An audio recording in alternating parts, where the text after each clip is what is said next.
The weather is getting warmer, which means grilling season is upon us.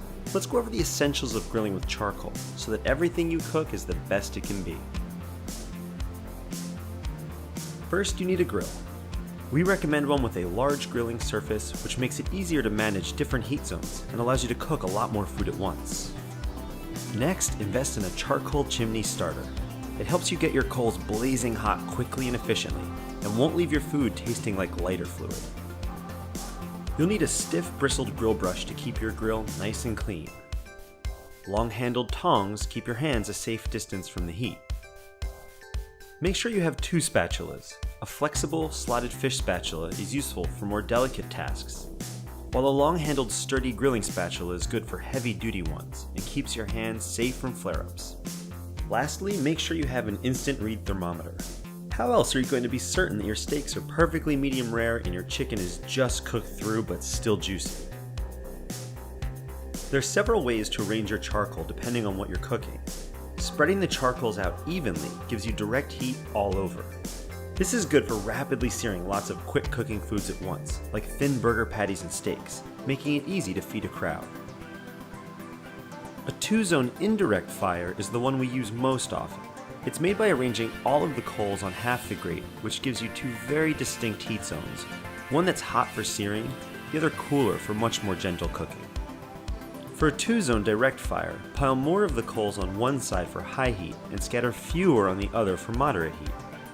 This way you can sear meats rapidly on the hotter side, then finish them more slowly on the other. A 3-zone split fire has coals on 2 sides with a clearing in the middle. This is good for long, cylindrical roasts like a pork loin or beef fillet, or small birds like Cornish hens. A clean grill grate cooks food better, lasts longer, and won't transfer nasty sooty deposits onto your food. Start by preheating the grill and grill grate. Then use a grill brush to scrub the grate clean of any built-up char and gunk. Next, oil the grill grate by rubbing an oil-soaked paper towel all over it. This helps prevent foods from sticking. Also, remember to empty the ashes and keep the grill nice and dry between uses.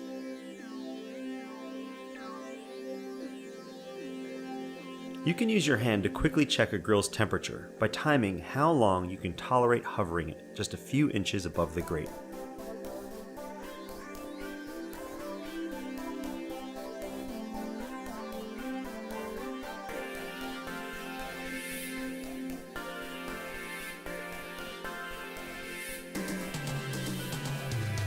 Flames may look cool, but they're not great for grilling. When flare-ups get large and out of control, they can leave your food tasting acrid and burnt.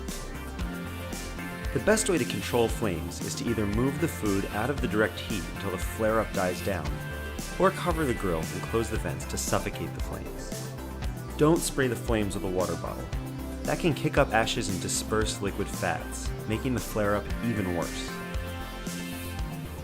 Lots of quick cooking foods like steaks, cutlets, burgers, and chops can be grilled without a cover, but some larger roasts like a whole chicken need to be surrounded by oven-like heat to fully cook through.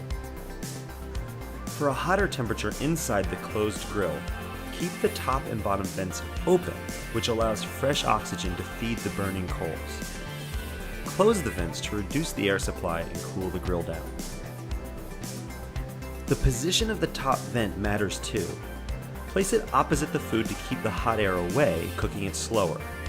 Or put it directly over the food to draw the hot air over it on its way out, cooking it faster.